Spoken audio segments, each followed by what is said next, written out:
आज हम poem daffodils जो क्लास 9 की इंग्लिश की बुक में है उसके एक्सरसाइज में सॉल्व करेंगे। इससे पहले मैंने आपको फिगर ऑफ स्पीच सारे की वीडियो अपलोड की है। फिगर्स ऑफ स्पीच या figurative language used in the poem daffodils, जो इसमें फिगरेटिव लैंग्वेज इस्तेमाल हुई है उसका मैंने बताया। इल्म बयान जो इस्तेमाल हुआ है उसका मैंने इस्तेमाल इससे पिछली वीडियो में बताया। अगर वो आपने नहीं देखा तो पहले वो देख लें। और अब करेंगे, ये एमसीक्यू है, मल्टीपल चॉइस क्वेश्चंस हैं। आपको ये देखना है कि सबसे पहले तो आपको समझना है कि मल्टीपल चॉइस क्वेश्चन के जो हिस्से होते हैं वो कौन से होते हैं। ये जो है, ये जो पहला ऊपर बना होता है तहरीर होती है, ये आपका होता है क्वेश्चन। इसमें कोई सवाल पूछा जाता है। अब इस क्वेश्चन के नीचे 4 जवाब होते हैं, ए बी सी डी 3 होते हैं, आमतौर पे अब 4 ही होते हैं। ये 4 में एक ठीक होता है, 3 गलत होते हैं। एक करेक्ट आंसर होता है, 3 जो है इनकरेक्ट होते हैं, इनकरेक्ट आंसर होते हैं। अब जो करेक्ट आंसर होता है उसको की बोला जाता है, जिससे इसमें जो भी ठीक होगा वो की होगा। और बाकी जो 3 इनकरेक्ट हैं उनको डिस्ट्रैक्टर बोला जाता है। Distractor distractor. तो आपने ये भी देखना है कि इसमें की कौन सी है और डिस्ट्रैक्टर कौन सी है और क्यों है, और की जो है वो दुरुस्त यानी करेक्ट आंसर जो है वो क्यों है। तो चलिए सॉल्व करने की कोशिश करते हैं। The baby skin was as soft as, ये सॉफ्ट की जो है बताया गया है कि बच्चे की जो स्किन है वो सॉफ्ट है। अब इनमें देखें, ये जो सॉफ्ट है ये सिमिली में ये होता है कि जिसके साथ आपने इसको कंपेयर करना है वो उसी खूबी के लिए मशहूर हो, यानी वो सॉफ्ट जो है। अब कौन सी इनमें चीज है जो सॉफ्ट के लिए मशहूर है कि वो नरम है, और उस नरम बहुत नरम होता है जिसको आप कहते हैं। तो आप चेक कीजिए, रॉक चट्टान सॉफ्ट होती है, नरम होती है?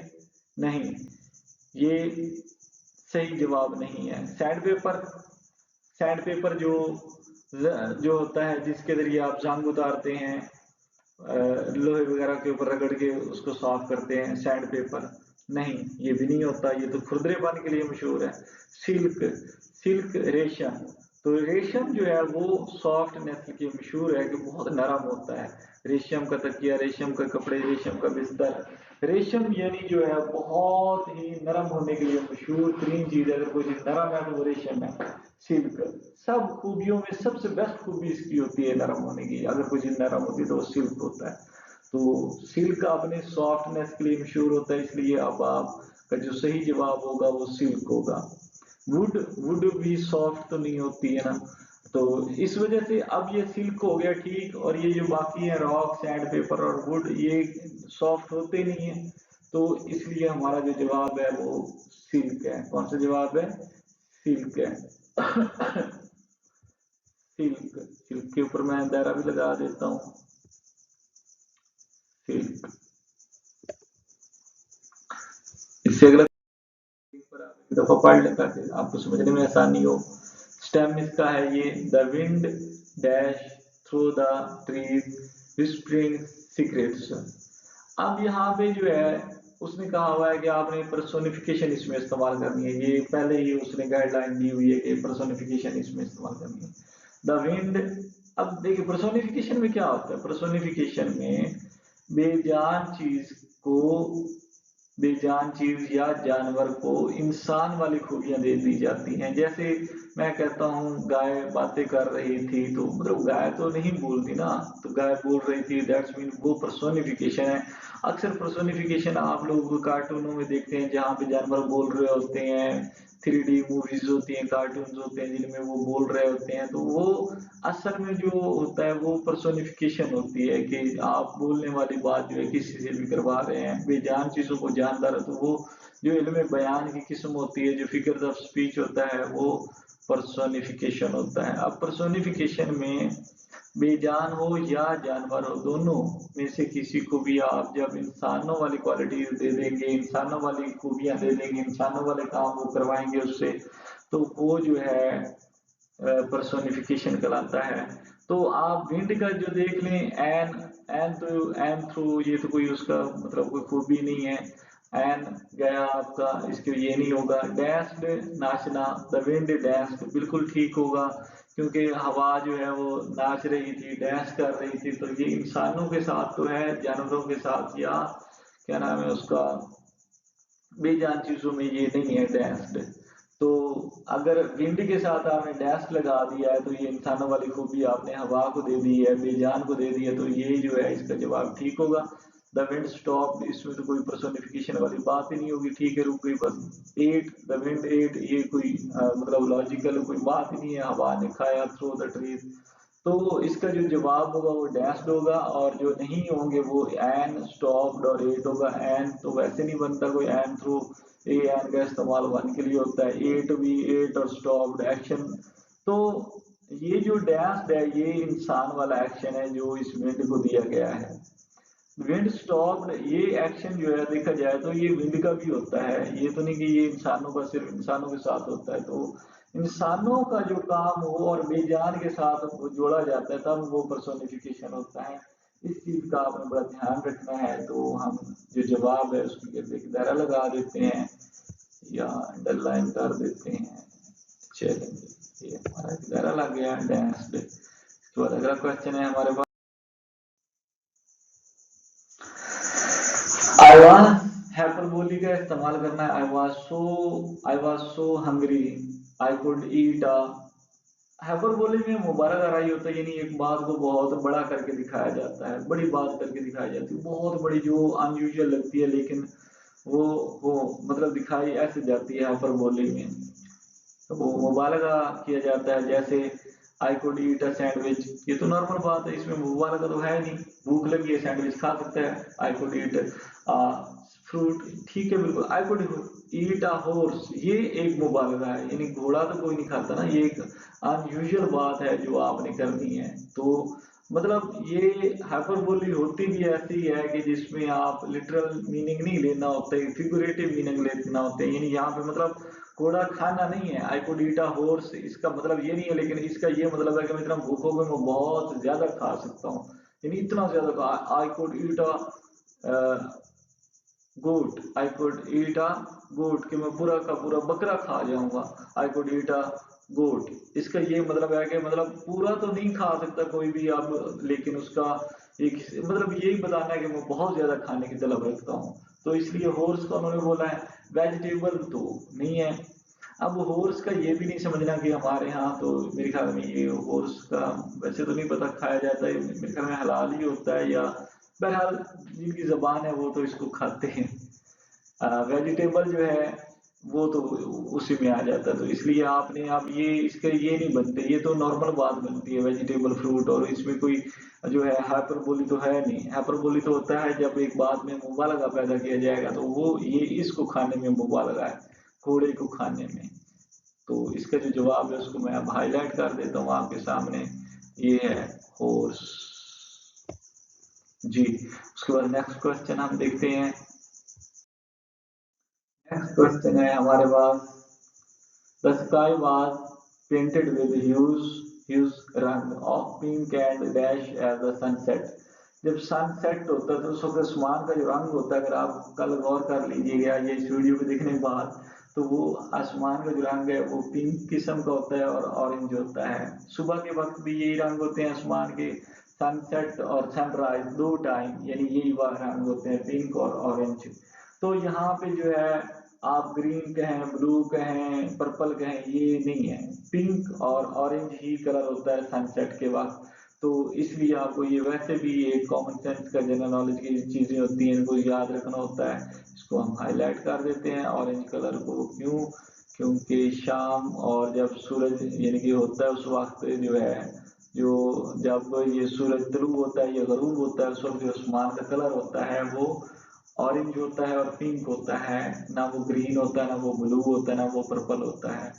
तो ये चीज आपने देखनी है कि उस वक्त सनसेट के वक्त जो रंग होते हैं वो कौन से होते हैं आसमान के, तो उन्हीं को ही आपने सिलेक्ट करना है। तो इसके बाद हमारे पास अगला क्वेश्चन, मेटाफर का इस्तेमाल करना है। Time is a great river, time is a great stone, time is a great tree, time is a great healer. अब इसमें जो जवाब है वो हीलर है। अब मैं आपको एक बात बताता हूँ, इसको हम जो है हाईलाइट ही कर लेते हैं। देखिएगा हीलर, ये चीजें, time is a healer, time is a money, ये एक बनी हुई है बात, इनके साथ जुड़ी हुई है टाइम के साथ।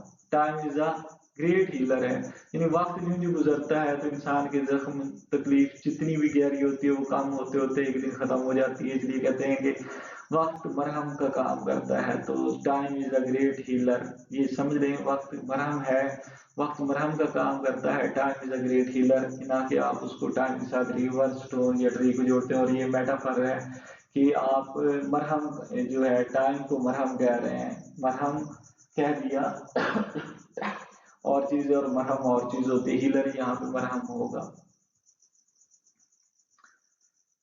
तो उसके बाद जो है एसोनेंस का इस्तेमाल, lazy dash sat on a mat, the lazy worm, the lazy bus, the lazy cat, the lazy mouse. अब देखिए लेजी, ले ये जो आवाज है, ये दरमियान वाले को आपने देखना है, जो ए की आवाज है, जो वावल है इसमें, वो आप आवाज जरा चेक कर लें कि इसमें इस ए की आवाज कौन सी है। आपने इधर ए, ले, सै, सैट, और यहाँ पे मैट, ये देख लें आप, इसमें आवाज जो है वो कौन सी है। अब इसमें आवाज ए की, और ए की आवाज भी होनी चाहिए और ए बता दे खुद भी होना चाहिए, क्योंकि ए की आवाज कोई और लफ्ज नहीं देता, वावल जो होता है। तो ये भी ध्यान में रख लें कि यहाँ पे वावल ए इस्तेमाल हुआ है दरमियान में। मैंने आपको एसोनेंस में कहा था कि वावल साउंड ये दरमियान में होती है और एंड पर होती है, जो रिपीट होती है, तो एसोनेंस होती है। और अगर वही साउंड जो है कॉन्सोनेंट साउंड और वो रिपीट हो तो फिर वो आपकी एलिट्रेशन होती है। ये चीज आपने सीख के रखनी है। वार्मिस में यही नहीं, इसमें ये नहीं है, इसमें ए है और इसमें इस एक में ये है, तो हमारा जवाब यही होना है। अब अगर आप इसके जो है एसोनेंस देखें, मौसीकी इसके साथ देखें तो किसके साथ बनती है, तो वो भी lazy cat sat on a mat, lazy cat sat on a mat, cat sat on a mat.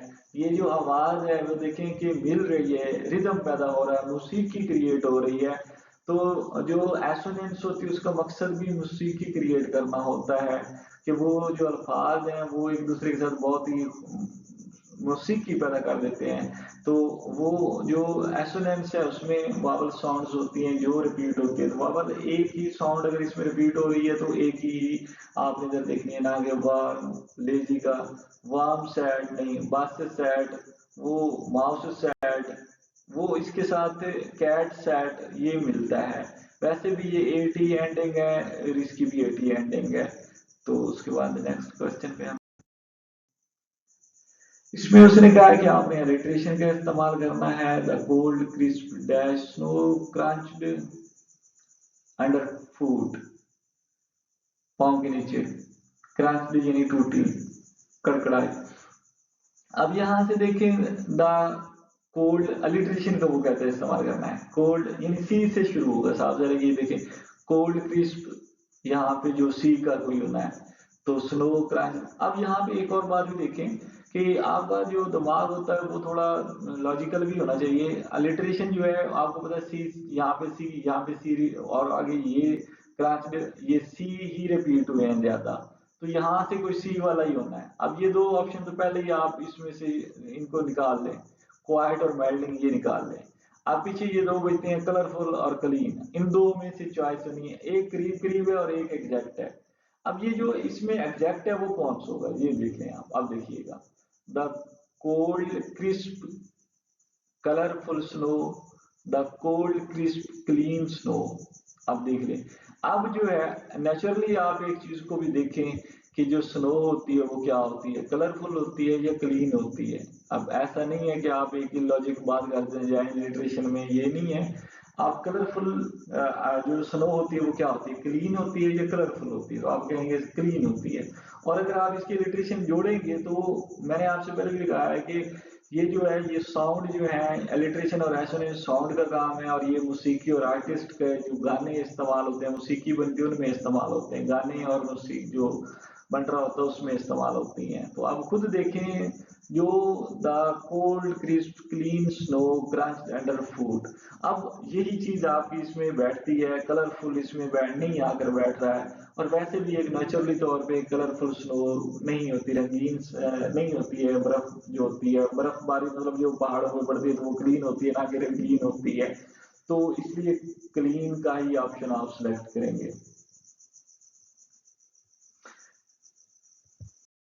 आपका बहुत शुक्रिया, आपने वीडियो को एंड तक देखा। ऐसी ही बेशुमारी वीडियो अगर आप देखना चाहते हैं तो मेरे चैनल को सब्सक्राइब कर लें। ये नहम क्लास के लिए बहुत फायदेमंद है, इंग्लिश के लिए होगा। और इसके अलावा जो कोई इंग्लिश सीख रहा है उनके ये टॉपिक्स आते हैं तो उनको भी बहुत फायदा देता है। जैसे फिगर्स ऑफ स्पीच बीएस इंग्लिश में भी होते हैं, बीए एफएससी में होते हैं, मतलब ये चीजें कॉमन है। तो मैं जो नॉलेज एक होलिस्टिक स्टाइल में आपको एक चीज प्रोवाइड कर रहा हूँ, बहुत जामे अपनी तरफ से मालूमात देने की कोशिश कर रहा हूँ। इसके अलावा जो टेक्निक्स हैं, टिप्स हैं समझने के, वो भी आपको साथ में शेयर कर रहा हूँ। तो मेरे चैनल को जरूर सब्सक्राइब कर लें।